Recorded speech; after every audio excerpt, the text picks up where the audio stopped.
जबकि शुक्राणुजनन यौवनावस्था में होता है। अंडाणुजनन एक महिला के जन्म से पहले यानी भ्रूणीय अवस्था में शुरू हो जाता है, जब भ्रूण के अंडाशय में जर्मिनल एपिथेलियम कोशिकाएं समसूत्री रूप से विभाजित होकर गेमीट मदर सेल बनाती हैं, जिन्हें ओगोनिया कहा जाता है।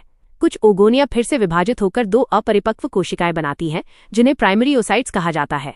प्राइमरी ओसाइट्स फिर ग्रैन्युलोसा सेल्स की एक परत से ढंक जाती है और साथ में वे प्राइमोर्डियल फॉलिकल बनाती हैं। प्राइमरी ओसाइट्स आगे विकसित होती है जैसे ही भ्रूण विकसित होता है, लेकिन ग्रैन्युलोसा सेल्स यौवनावस्था तक नहीं बदलती। दरअसल प्राइमरी ओसाइट्स अर्धसूत्री विभाजन के प्रोफेज में प्रवेश करती हैं और यौवनावस्था तक रुकी रहती हैं। क्या आप जानते थे कि जन्म के समय एक महिला में लगभग 7 लाख ओसाइट होती हैं?